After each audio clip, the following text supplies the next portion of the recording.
Joining us now here in the studio to unpack this issue further, international affairs analyst Dan Perry, former Europe and Middle East editor for the Associated Press. Thank you very much, Mr. Perry, for joining us. So before we dive in and we zoom in to the Iranian issue, overall impression of this meeting. You know, there's this phrase, you never regret an interview you didn't give. Yeah. Perhaps you do regret a meeting you attended.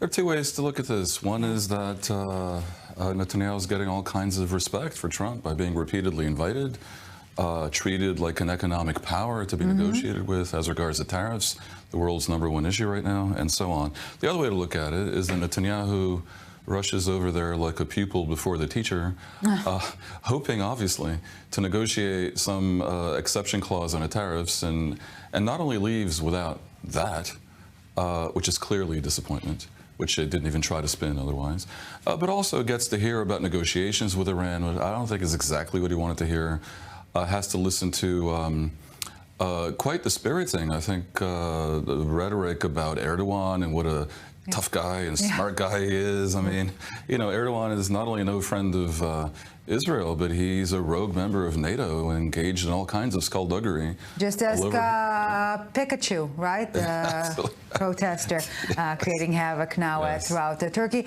We will be zooming in on that further later on, but we do want to welcome now to our conversation Mr.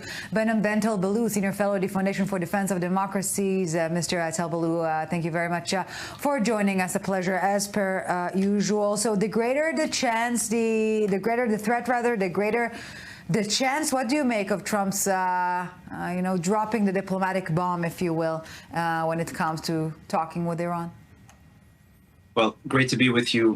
Listen, it should be no surprise at this point in time, Donald Trump, who has been critical of the Obama-era 2015 deal, which he left in 2018, has also at the same time, even if we go back in history, prior to when he even entered office in the first round, during the campaign period, 2015-2016, has talked about diplomacy and tried to get a better deal with the Islamic Republic of Iran. How the Americans come to the table here is going to be quite key. It is unclear right now if the statement offered by National Security Advisor Mike Waltz about needing to seek dismantlement, a position that Prime Minister Netanyahu has, a position that, you know, my think tank has, the Foundation for Defense of Democracies, or if there's going to be a preference for some kind of lesser deal. And if that preference for a lesser deal is sussed out from the Iranians by the Americans very early, then the process will lead to a bad deal. Mr. Dan Perry here in the studio, perhaps you can chime in too. Let's try to imagine the first couple of sentences exchanged in Oman this coming Saturday. Well, a lot depends on what the attitude of the Americans really is. I mean, I agree with the previous speaker.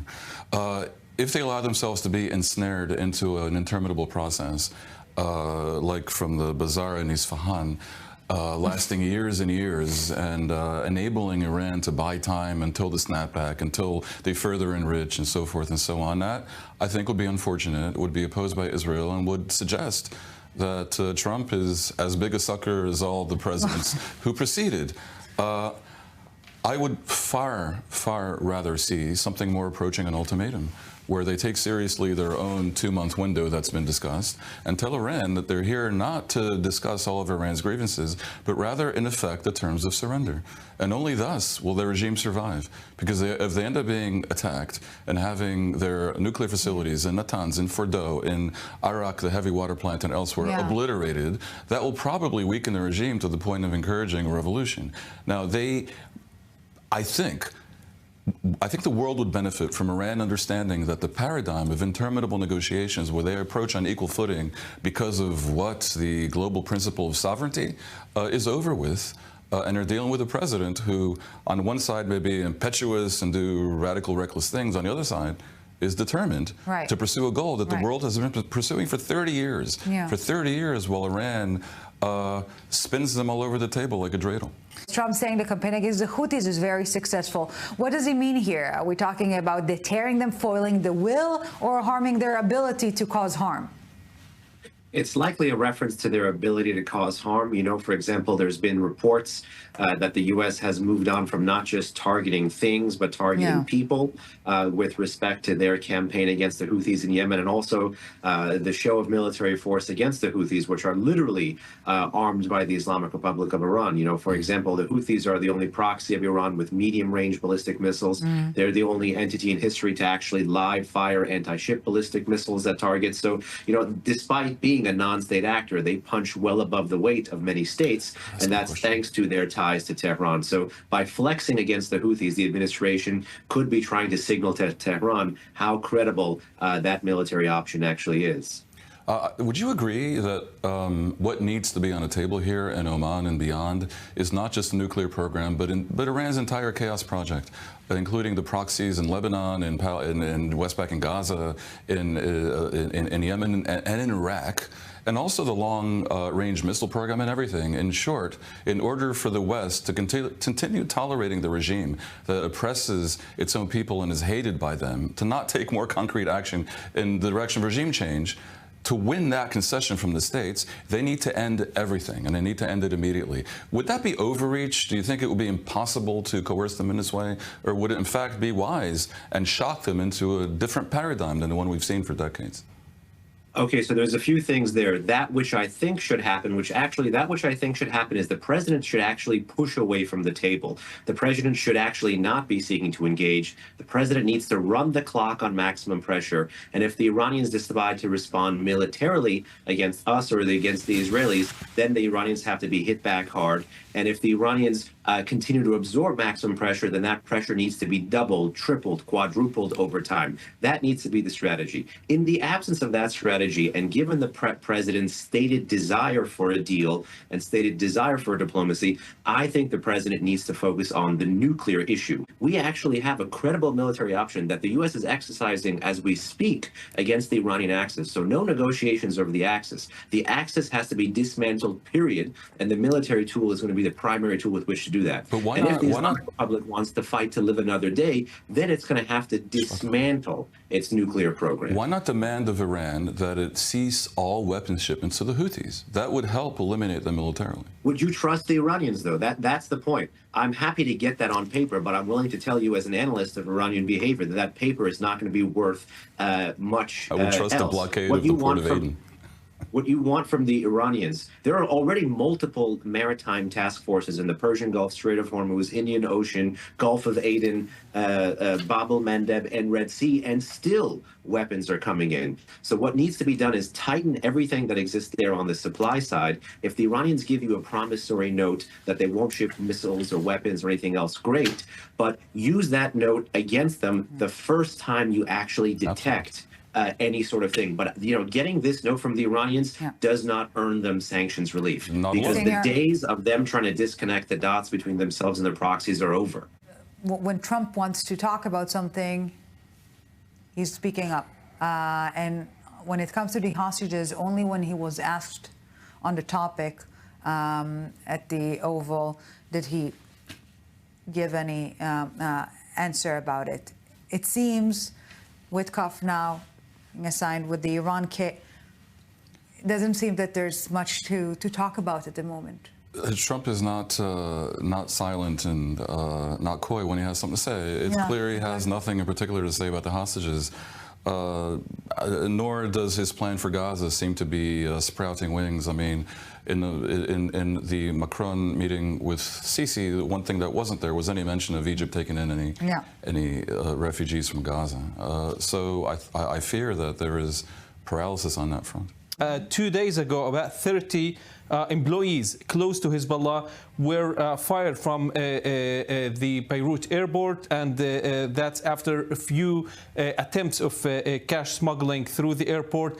Could this happen again also with the Beirut port one more time? We're seeing that many people, after this report by Al Arabiya, are calling inside Lebanon to investigate and fire more employees as well. So, Mr. Dan Perry, earlier in the broadcast, we were talking about Iran, yes or no, giving up its influence here in the region, this ring of fire, as Soleimani's grand plan was dubbed. looking at what is happening now in Lebanon, the answer is very clearly no. This is why I was suggesting that if there must be talks, let the talks also include this and let Iran be put on warning that it cannot continue. We know that the superhighway of weapons through Syria has been impeded, but it was never fully free because Israel tried to bomb the shipments of weapons. The alternative of the sea needs to also be impeded, and this has to be a discussion that is carried out with the state of Lebanon. And I fear that the war ended in a way that was looking promising, but not sufficiently decisive, because Lebanon has allowed things to sort of dissipate into this confusion where Hezbollah clearly feels like it can try to raise its head above ground again, and Iran clearly feels like it's legitimate to continue what I call its chaos project, what others call the axis of evil, and it absolutely must end. For the sake of Lebanon alone, it must be assisted to enforce its sovereignty. And people say that war is diplomacy by another means. Here, I think there should be diplomacy as war by another means. They need to make clear to all the parties here that it simply must end. This report is sadly not shocking, but it should be a waker-upper. Also, the Western source did leak this specifically because they are threatening Lebanon right now with sanctions and, of course, with withholding funding. So they are telling the Lebanese state, get to work, wake up, and of course disarm Hezbollah. Have something good going on for you, and use this momentum. There are hundreds of millions of dollars in Gulf money waiting to arrive in Lebanon, basically, if only they do the right thing and basically enforce 1701 and 1559. Ideology and prosperity, things that don't usually. You need to give them the incentive. Incentives focused. Remains an anomaly, the tension that you've been describing. President Trump praising Turkish leader Recep Tayyip Erdogan for being, quote, very smart. So what does it mean exactly? I'm old enough to remember 20 years ago when in the early years of Erdogan, there was some idea of taking all this imperial energy that there is in Turkey, a country of 80 energy. I love 80 this million phrase. or more people, and somehow make it part of Europe, but it would be like one of two large countries in Europe. That fell apart spectacularly, and that energy is going elsewhere. And clearly, they want to take their notion of their own bigness and turn it into some neo-Ottoman thing.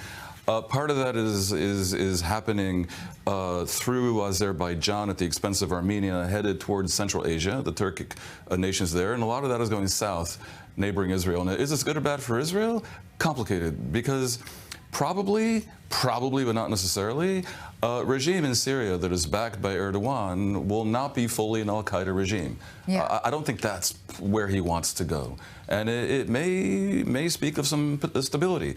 On the other hand, if Israel finds itself dissatisfied with what's happening in Syria and engaged in military activity that leads to a clash with Turkey, Turkey's a NATO member, and that could be very, very messy indeed. Possibly, what we're looking at is a division of Syria between the Russians in the Latakia area and the Kurds up north, and maybe the Americans, the Iraqis, whatever elsewhere, and Israel in the southwest. That's the important part. That's the province what Israel wants. And Knedre is what is important. And if Israel is understood to be the hegemon there, geography. then it keeps the Golan Heights as well.